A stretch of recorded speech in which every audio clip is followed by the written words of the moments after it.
نحمده ونصلي على رسول الكريم اما بعد فاعوذ بالله من الشيطان الرجيم بسم الله الرحمن الرحيم يا أيها الناس اعبدوا ربكم الذي خلقكم والذين من قبلكم لعلكم تتقون الذي جعل لكم الأرض فراشا والسماء بناء وأنزل من السماء ماء فأخرج به من الثمرات رزقا لكم فلا تجعلوا لله أندادا وأنتم تعلمون۔ بلا تمہید میں آپ کی خدمت میں اسلامی ویڈیو لے کر حاضر ہوا ہوں۔ اس سے پہلے میں کئی ویڈیو اس سلسلے میں کر چکا ہوں، آپ سن چکے ہوں گے، اور نہیں سنا ہے تو عنقریب آپ سنیں گے اور ان اللہ و رسول کی فرمودات پر غور و فکر کریں گے اور ان پر چلنے کی سعی پہم کرنے کی میں امید کرتا ہوں، کیونکہ قرآن، حدیث، دین اسلام تفکر و تدبر کی دعوت دیتا ہے اور سمجھ کر قرآن و سنت کو پڑھنے کی ترغیب دیتا ہے اللہ تبارک و تعالی، تاکہ ہم اس کے دین پر عمل پیرا ہو سکیں، سمجھ کر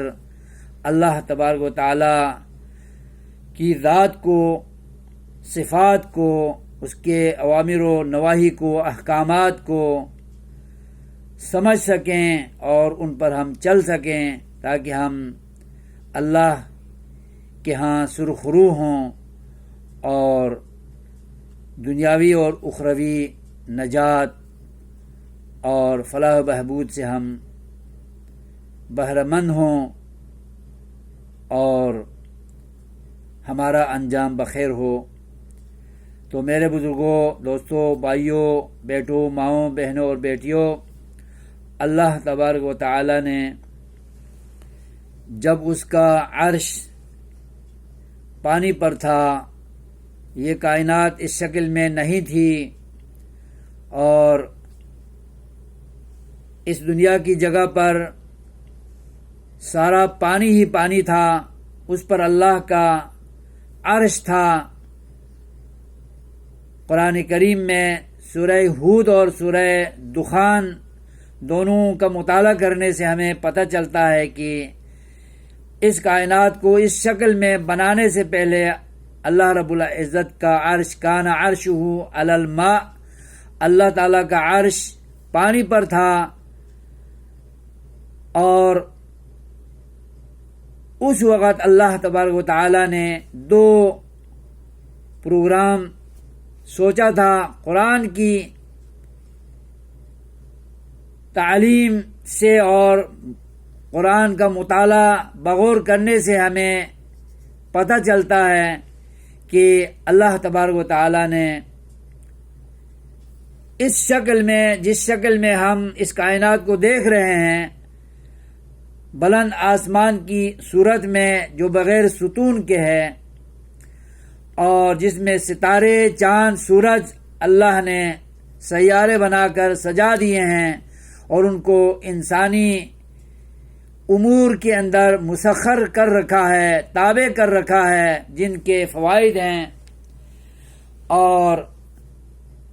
جن کی منفعت انسانوں کو حاصل ہو رہی ہے۔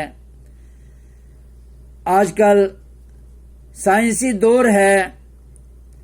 اور اللہ کی تخلیقات پر تجربہ کرنے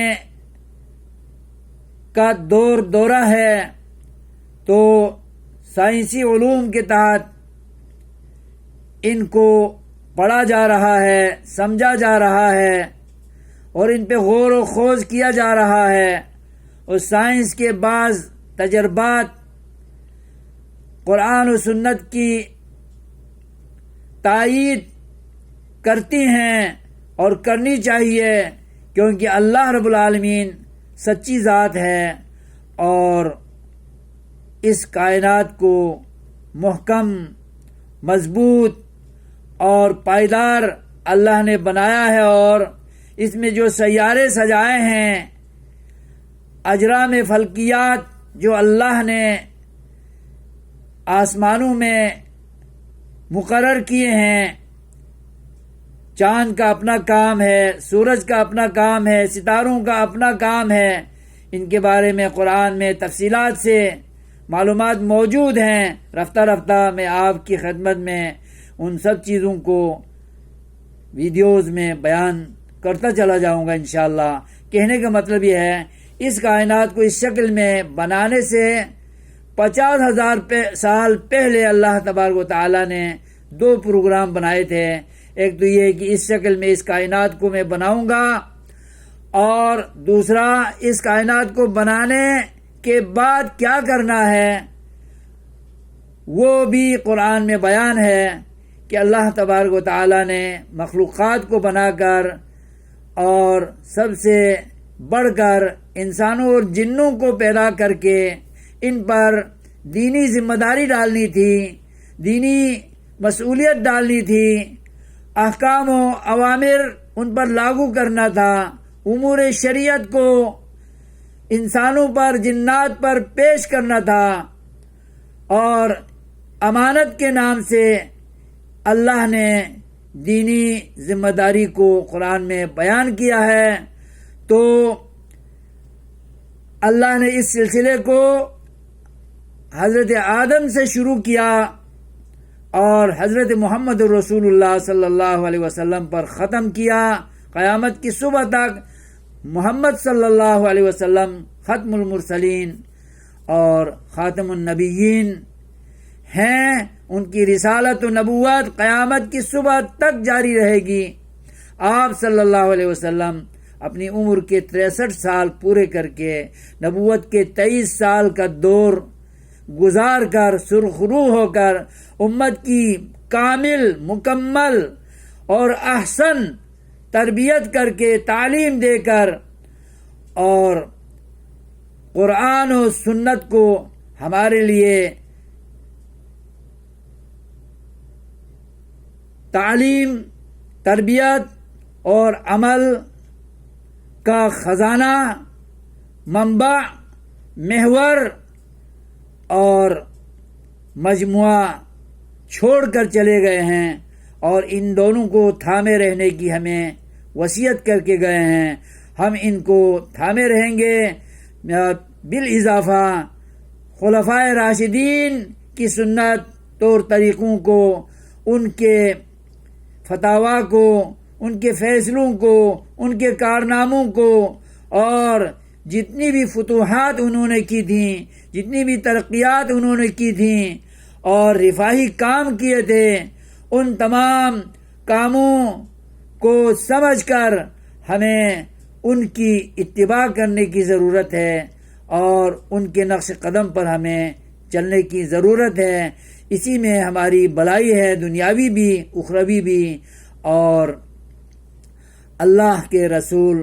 اہمیت کے ساتھ ہمیں وصیت کر کے گئے ہیں. تو اللہ تبارک و تعالی نے جن 2 کاموں کا ذکر قرآن میں کیا ہے، اس شکل میں کائنات کو بنانے کا، وہ اللہ نے بنا لیا ہے، جس کی تفصیل قرآن میں موجود ہے، ہمارے سامنے دنیا نظر آ رہی ہے. اس کو باطل اور بیکار اللہ نے نہیں بنایا ہے، اس کو امور شرعیت کے لیے، دینی ذمہ داریوں کو انسانوں اور جنات پر ڈالنے کے لیے اس کائنات کو بنایا ہے، اور اس کی ذمہ داری ڈال کر ہمیں اور جنات کو آزمائش میں ڈالا ہے. جو اس میں اللہ اور رسول کی تعمیل ارشاد کریں گے تو وہی لوگ کامیاب ہوں گے،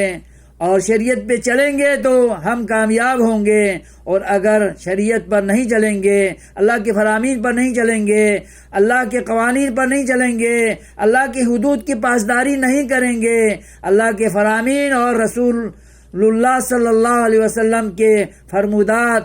اور ارشادات پر ہم نہیں چلیں گے، تو ہم اللہ کے دربار سے راندہ از درگاہ ٹھہریں گے اور